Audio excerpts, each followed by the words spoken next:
નમસ્કાર વિદ્યાર્થી મિત્રો. ધોરણ 11 અર્થશાસ્ત્રની અંદર પાઠ 2માં આજે આપણે સંપત્તિના પ્રકારો વિશેનો અભ્યાસ કરવાના છે.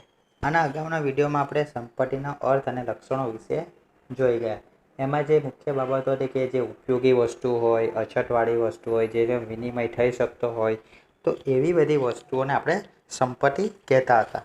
પણ હવે એક નવો ટોપિક આવે છે આપણો સંપત્તિના પ્રકાર. કે વસ્તુઓની જેમ આપણે સંપત્તિને પણ અલગ અલગ વિભાગોમાં પ્રકારોમાં વહેંચી શકીએ છીએ. જેમાં પહેલો ટોપિક છે વ્યક્તિગત સંપત્તિ અને સામાજિક સંપત્તિ. કે જે સંપત્તિ માલિકી અને વપરાશ ખાનગી અને વ્યક્તિગત હોય, બે શબ્દ ખાનગી અને વ્યક્તિગત હોય, તે વ્યક્તિગત સંપત્તિ કહેવાય. એટલે કે જે પોતાની પ્રાઇવેટ પ્રોપર્ટી હોય, બરાબર, તો એને વ્યક્તિગત સંપત્તિ કહેવાય.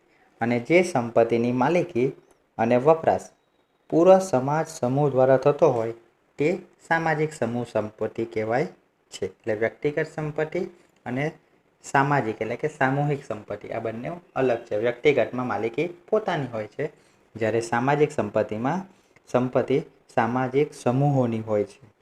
ત્યાર પછી બીજો મુદ્દો છે રાષ્ટ્રીય સંપત્તિ અને આંતરરાષ્ટ્રીય સંપત્તિ. કે દેશની માલિકીની સંપત્તિ એટલે રાષ્ટ્રીય સંપત્તિ કહેવાય. દાખલા તરીકે દેશના નદી, પર્વત, રણ, જાહેર રસ્તાઓ, ઐતિહાસિક ઇમારતો આ બધી રાષ્ટ્રીય સંપત્તિ તરીકે ઓળખાવી શકાય. આપણો સામૂહિક વારસો, સાહિત્ય, સ્થાપત્ય આપણી રાષ્ટ્રીય સંપત્તિ કહેવાય છે. આવી જ રીતે આપણે આંતરરાષ્ટ્રીય સંપત્તિનો વિચાર કરીએ તો કે જે સંપત્તિની માલિકી હોય એક રાષ્ટ્રની નથી પરંતુ સમગ્ર વિશ્વની હોય, તે આંતરરાષ્ટ્રીય સંપત્તિ કહેવાય. દાખલા તરીકે કોઈ પણ દેશની હદ છોડ્યા પછીનો દરિયો એ આંતરરાષ્ટ્રીય સંપત્તિ કહેવાય. એટલે કે દરિયાને આંતરરાષ્ટ્રીય સંપત્તિ તરીકે ઓળખવામાં આવે છે. એટલે આમ સંપત્તિના મુખ્ય બે પ્રકાર હતા: વ્યક્તિગત સંપત્તિ અને સામાજિક સંપત્તિ તથા રાષ્ટ્રીય સંપત્તિ અને આંતરરાષ્ટ્રીય સંપત્તિ. હવે ત્યાર પછીનો અગત્યનો મુદ્દો આવે છે સંપત્તિની સાથેનો કલ્યાણ એટલે કે વેલફેર. કલ્યાણ એટલે કે સારી સ્થિતિ. આ કલ્યાણનો મતલબ સારી સ્થિતિ થાય. એટલે ઘણી વખત આપણે જ્યારે ગુજરાતી ભાષામાં બોલતા હોય ત્યારે આપણે એવું કહેતા જ્યાં તારું કલ્યાણ થાય, બરાબર, તો એ સારી સ્થિતિ, થઈ ગયું કલ્યાણ. આવું જે ઉદ્ગાર વાક્ય હોય એટલે એમાં એવું સમજાય કે આમાં કંઈક ને કંઈક એણે ગડબડ કરી. તો આ ગુજરાતી ભાષાની માયાજાળ છે. તો આપણે કલ્યાણ એટલે સારી સ્થિતિ વિશેનો સુમેળ લેવાનો છે. સારી સ્થિતિ હોય કે પછી પરિસ્થિતિમાં સુધારો થતો હોય.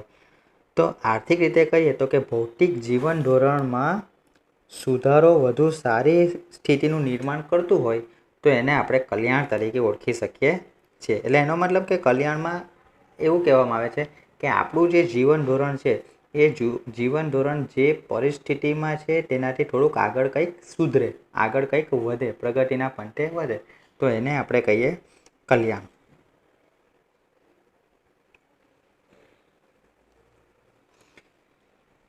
અધ્યાત્મથી માંડીને અર્થશાસ્ત્ર સુધી આ કલ્યાણ શબ્દ વપરાય છે કે માણસ જીવનના તમામ ક્ષેત્રોમાં કલ્યાણ થાય તેવું ઈચ્છે છે. એટલે કે વધારે સારી સ્થિતિ ઈચ્છે છે અને વધુ સારી સ્થિતિ માત્ર ટૂંકા ગાળામાં નહીં પરંતુ કાયમી ધોરણે રહે તો એ કલ્યાણ કહેવાય. એટલે પ્રગતિ થોડાક સમય માટે થઈ હોય, સ્થિતિ થોડાક સમય માટે જો સુધરી હોય તો એ કલ્યાણ થયેલું કહેવાય નહીં. એ પછી કહેવાય કે કલ્યાણ થયું એવું કહેવાય. પણ જો કાયમી ધોરણ સુધી જો એ સ્થિતિ સારી ને સારી જ રહે તો એનું કલ્યાણ થયું કહેવાય, સારું કહેવાય, પરિસ્થિતિ સુધરેલી છે. એટલે અર્થશાસ્ત્રમાં કલ્યાણને બે રીતે વિચારી શકાય. પહેલું છે વ્યક્તિગત કલ્યાણ અને બીજું છે સામૂહિક કલ્યાણ. એટલે કે પોતાનું પર્સનલ, વ્યક્તિનું પોતાનું પર્સનલ હોય તો એ વ્યક્તિગત કલ્યાણ કહેવાય. જ્યારે આખા સમાજ કે આખા સમુદાયનું કલ્યાણ થતું હોય તો એને સામૂહિક કલ્યાણ તરીકે ઓળખવામાં આવે છે. એટલે આપણે જ્યારે કલ્યાણની વાત કરીએ ત્યારે સામૂહિક કલ્યાણનો વિચાર કરવાનો હોય. વળી કલ્યાણને આર્થિક પરિસ્થિતિમાં માપી શકાય તેવા સુધારા સાથે ગુણાત્મક પરિવર્તનો સાથે પણ સંબંધ છે. એટલે તે આર્થિક વૃદ્ધિ કરતાં આર્થિક વિકાસની સાથે સંકળાયેલી બાબત છે. કારણ કે આની અંદર વ્યક્તિના જીવન ધોરણને અનુલક્ષીને વાતો કરવામાં આવેલી છે. વળી કલ્યાણનો મોટો આધાર આવક વૃદ્ધિ કરતાં આવકની વહેંચણી પર રહેલો છે. એટલે કે આવકમાં વૃદ્ધિ થાય એના કરતાં આવકની વહેંચણી કયા પ્રકારની છે ઘણી વખત તો એવું થાય કે કોઈ ઘરમાં 10 જણા રહેતા હોય પણ કમાવાવાળા માત્ર ખાલી 2 કે 3 જણા જ હોય. તો એવા સંજોગોની અંદર આવકની વહેંચણી અસમાન રીતે થયેલી છે. બરાબર, અમુક લોકો અમીરના અમીર રહી જાય અને અમુક લોકો ગરીબ પણ બને. તો આ રીતના આવકની વહેંચણી અસમાન રીતે થયેલી હોય તો જીવન ધોરણ સુધરી શકતું નથી. હવે આપણે જોઈએ કે સંપત્તિ અને કલ્યાણ વચ્ચે કેવો સંબંધ છે. સામાન્ય રીતે એવું માનવામાં આવે કે વ્યક્તિની સંપત્તિમાં વધારો થાય ત્યારે તેના કલ્યાણમાં પણ વધારો થાય. એટલે કે સંપત્તિ પ્રોપર્ટી વધે તો એના કલ્યાણમાં વધારો થાય, તો એનું જીવન ધોરણ સુધરે. દેશની સંપત્તિમાં વધારો થાય તેથી દેશના લોકોનું પણ કલ્યાણ થાય. પણ વ્યક્તિ માટે જે બાબત સાચી હોય તે દેશ માટે ન પણ હોય. એટલે કે કોઈ વ્યક્તિનું જીવન ધોરણ સુધરતું હોય તો એવું નહીં સમજી લેવાનું કે એના જીવન ધોરણને લીધે દેશનું પણ કલ્યાણ થઈ રહ્યું છે, એવું નહીં હોય. બરાબર, ઉપર જણાવ્યું તેમ કલ્યાણને આવકની વહેંચણી સાથે સંબંધ છે. દેશની સંપત્તિમાં વધારો થાય પણ તે થોડાક જ લોકોના હાથમાં કેન્દ્રિત થયેલી હોય તો દેશના બધા લોકોનું કલ્યાણ વધતું છે એવું આપણે કહી શકીએ નહીં. જો દેશના દરેક લોકોનું જો કલ્યાણ થતું હોય તો આપણે એવું કહી શકીએ કે દેશનું જીવન ધોરણ ઊંચું જઈ રહ્યું છે. કલ્યાણને પ્રજાના સામાજિક સાંસ્કૃતિક મૂલ્યો સાથે જોડવામાં આવે તો સંપત્તિ અને કલ્યાણનો સીધો સંબંધ માપી શકાતો નહીં. કારણ કે અર્થશાસ્ત્ર નૈતિક મૂલ્યોના નિર્ણયો કરતું નથી. એને તો જે સાચું છે તે સાચું દેખાય, જેનાથી પ્રગતિ થતી હોય એના સાથે જ અર્થશાસ્ત્રને સંબંધ છે. એટલે નૈતિક મૂલ્યોનો નિર્ણય કરી શકતું નથી. આમ છતાં માત્ર ભૌતિક કલ્યાણનો વિચાર કરીએ તો દેશની આવકમાં વધારો થવાની સાથે આવકની વહેંચણી પણ સુધરે તો એવું કહી શકાય કે દેશમાં કલ્યાણનો માહોલ ચાલે છે. એટલે આવકમાં વધારો થાય એની સાથે સાથે લોકોની જે આવક વહેંચણી છે તેની સાથે પણ સુધારો થતો હોય તો જ દેશનું કલ્યાણ થયેલું છે એવું કહી શકાય.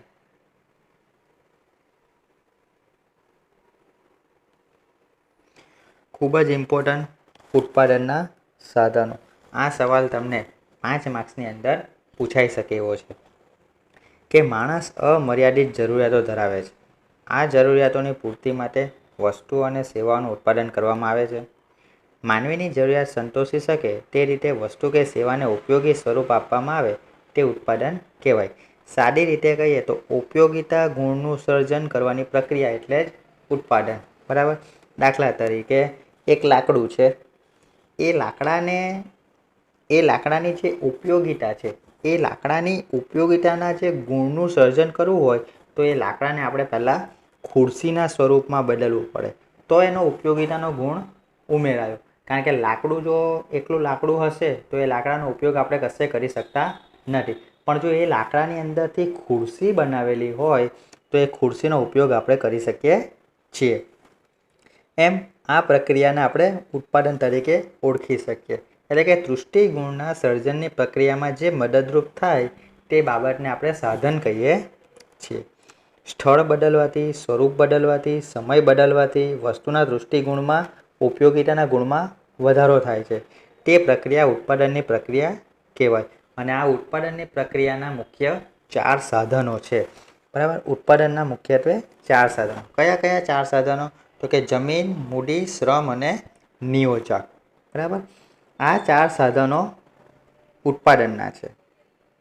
અને આ 4 સાધનો ઉત્પાદન પ્રક્રિયામાં એક સરખું મહત્વ ધરાવે છે. વહેંચણીની ન્યાયી પ્રક્રિયા ઉત્પાદનના 4 સાધનોને ઉત્પાદનમાં તેમણે આપેલા ફાળા મુજબ વળતર આપે છે. એટલે માર્શલ જણાવે છે કે ઉત્પાદનના મૂળ તો 2 જ સાધન છે, એક તો કુદરત અને બીજું માણસ. એટલે કુદરતે જે વસ્તુ આપી છે એ વસ્તુનો ઉપયોગ માણસ કરે છે. એટલે કુદરતે લાકડું આપ્યું તો એ લાકડાની અંદર ઉપયોગિતાનો ગુણ માણસે મૂક્યો છે. એટલે મુખ્યત્વે તો 2 સાધન છે, કુદરત અને માણસ. તો હવે આપણે પહેલાં ઉત્પાદનના 4 સાધનોમાંથી પહેલું સાધન ભૂમિ એટલે કે જમીન વિશે અભ્યાસ કરીએ. કે સામાન્ય વ્યવહારમાં જમીન એટલે પૃથ્વીની ઉપરની સપાટી જેના પર માણસ વસવાટ કરે છે. પણ અર્થશાસ્ત્રમાં જમીનનો વિસ્તૃત અર્થ થાય. આપણે જમીનનો અર્થ શું કરીએ કે પૃથ્વીની ઉપરની સપાટી કે જેની ઉપર આપણે રહીએ છીએ, માણસો વસવાટ કરે છે.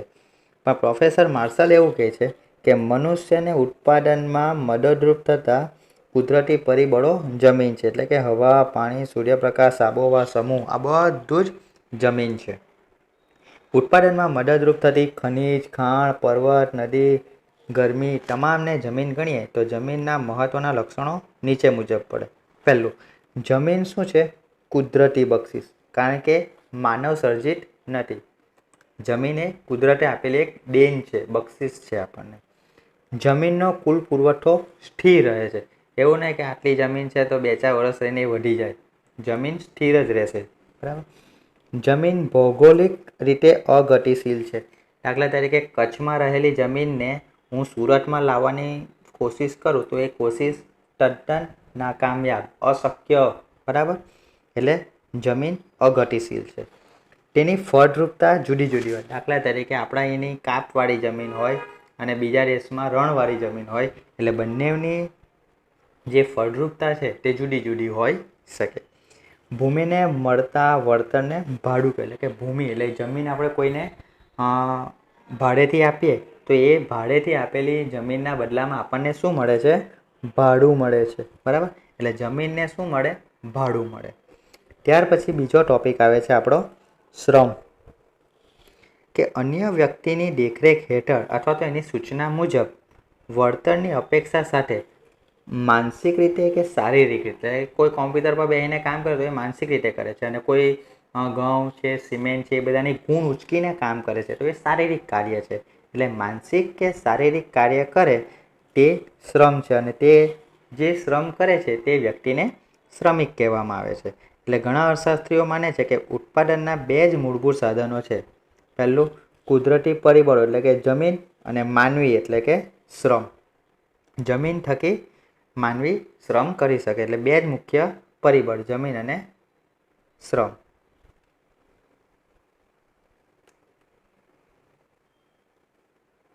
હવે એ જ પ્રમાણે ઉત્પાદકના અગત્યના સાધન તરીકે શ્રમના પણ એવા લક્ષણો આપેલા છે. જેમ જમીનના લક્ષણો છે તેમ શ્રમના પણ લક્ષણો છે.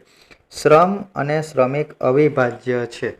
એનો મતલબ કે શ્રમ અને શ્રમિક બંને અવિભાજ્ય છે, કે જે જેટલું કામ કર્યું છે એ કામને પાછો સંગ્રહી શકતો નથી. શ્રમ નાશવંત છે, એનો નાશ થઈ જાય. દાખલા તરીકે અત્યારે જે કામ કર્યું હોય અને એ કલાક પછી આપણે જોઈએ તો એ શ્રમ એનો નાશ થઈ ચૂકેલો હોય છે. એટલે શ્રમ નાશવંત છે. ત્રીજું, સામાજિક માનસિક કારણો ગતિશીલતાને અસર કરે છે. શ્રમિકની જે સામાજિક અને માનસિક ગતિશીલતા હોય એ આ શ્રમ પર અસર કરતી હોય છે. અને દરેક શ્રમિકની કાર્યક્ષમતા અલગ અલગ હોય. દરેકે દરેક વ્યક્તિ જુદું જુદું કામ કરતા હોય પોતાની શારીરિક અને માનસિક શક્તિથી. શ્રમના પુરવઠાનો આધાર એની વસ્તી પર છે, એટલે કે કેટલા શ્રમિકો છે એના પ્રમાણે શ્રમની આધાર માપવામાં આવતું હોય છે. અને છેલ્લું, મોસ્ટ, શ્રમને ચૂકવાતા વળતરને વેતન કહેવામાં આવે છે. એટલે કે જમીનને જેમ ભાડું ચૂકવાય છે તેમ શ્રમને વેતન ચૂકવવામાં આવતું હોય છે. ત્રીજો પોઈન્ટ છે મૂડી, કે આધુનિક ઉત્પાદન પ્રક્રિયાનું અગત્યનું સાધન હોય તો એ મૂડી છે. શ્રમ અને જમીન એ કુદરતી સર્જન છે, જ્યારે મૂડી એ માનવ સર્જિત ઉત્પાદનનું સાધન છે. મૂડી એટલે એવી ભૌતિક વસ્તુઓ કે જે ઉત્પાદનમાં મદદરૂપ થતી હોય. ઉત્પાદનમાં મૂડી ઇન્વેસ્ટ કરી શકે તો એ ઉત્પાદનમાં કામ લાગે. મૂડીને ઉત્પાદનનું ઉત્પાદિત સાધન માનવામાં આવે છે, કારણ કે મૂડી એ એવી ભૌતિક વસ્તુ છે જેનું ઉત્પાદન થયું છે અને હવે તે ઉત્પાદનમાં મદદ કરે. દાખલા તરીકે ટ્રેક્ટરનું ઉત્પાદન થયું છે અને હવે તે ખેતીના કામમાં મદદ કરશે.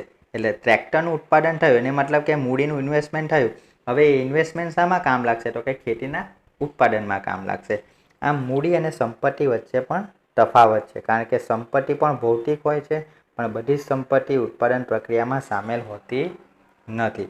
એટલે એના પરથી મૂડીના પણ લક્ષણો પાડવામાં આવેલા છે, કે ઉત્પાદનનું માનવ સર્જિત સાધન છે આ મૂડી. બીજું, સૌથી ગતિશીલ ઉત્પાદનનું સાધન છે. સૌથી ગતિશીલ, એક જગ્યાએથી બીજી જગ્યાએ સરળતાથી એને લઈ જઈ શકાય છે.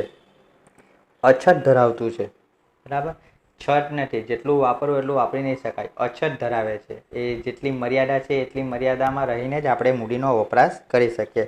અને મૂડીનું વળતર એ વ્યાજ છે. એટલે મૂડી પર આપણને જે વળતર મળશે તેને આપણે વ્યાજ તરીકે ઓળખીએ. જેમ જમીનને ભાડું, શ્રમને વેતન, તેમ મૂડીને વ્યાજ મળે છે.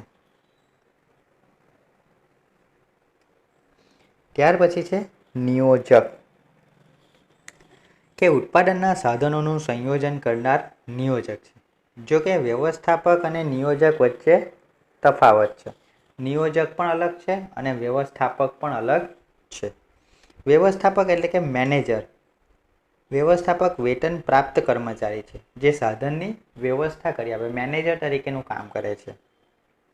જ્યારે નિયોજક સ્વતંત્રપણે જોખમ ઉઠાવે છે. નિયોજક સ્વતંત્રપણે જોખમ ઉઠાવે, તેનું વળતર પણ નિશ્ચિત હોતું નથી. જેમ જમીનને ભાડું મળે, બરાબર, મૂડીને વ્યાજ મળે, શ્રમને વેતન મળે, તેવી રીતના આ નિયોજકનું વળતર નિશ્ચિત નથી. આ નિયોજક તો જમીન, મૂડી, શ્રમના સંયોજન દ્વારા ઉત્પાદન પ્રક્રિયા યોજીને આવક મેળવતી, એટલે કે 3 પાસેથી સંયોજન કરીને આવક મેળવે છે. નિયોજક ઉત્પાદનના ત્રણેય સાધનને નિશ્ચિત વળતર આપે છે અને તેનું જે વળતર છે એ નિશ્ચિત નથી. એ પેલા ત્રણને નિશ્ચિત વળતર આપે છે, જ્યારે એનું પોતાનું જ વળતર નિશ્ચિત નથી. એટલે એના પરથી નિયોજકના મુખ્ય 3 લક્ષણો જોયા કે તે આર્થિક નિર્ણયોમાં મદદરૂપ થાય છે. નિયોજક આર્થિક નિર્ણયો લેવા હોય તો એ આર્થિક નિર્ણયોમાં મદદરૂપ થાય છે. તે જોખમ પણ ઉઠાવે છે, બરાબર, કે પોતાના જે નિર્ણયો છે એ નિર્ણયોને આધારે કામ કરાવવાનું છે, તો એ નિર્ણય કોઈ વખત ખોટો હોય તો એમાં જોખમ આવી શકે. નિયોજન શક્તિ એક ગુણ છે કે આપણે જે કામ કરવાના છે, જે નિર્ણય લેવાના છે, એ નિર્ણય લેવો પણ એક આપણે કેમ નેતૃત્વ કરવું, એ નેતૃત્વ એક આપણી અલગ પહેચાન છે, આપણો એક ગુણ છે. તેવી રીતના નિયોજકમાં પણ શક્તિનો એક અલગ ગુણ છે. અને નિયોજકને જે વળતર મળે છે તેને નફો કહેવાય, અને નફો દર વખતે મળે જ એવું જરૂરી નથી. તો વિદ્યાર્થી મિત્રો, આ રીતના ઉત્પાદનના મુખ્ય 4 સાધન છે: જમીન, મૂડી, શ્રમ અને નિયોજક. જેમ જમીનમાં આપણે યાદ રાખ્યું કે જમીન અને શ્રમ આ બંને કુદરતી સાધનો કહેવાય, બરાબર. એટલે કે એક જમીન છે અને એક બીજું શ્રમ છે, જે શ્રમ માણસ સાથે જોડાયેલું.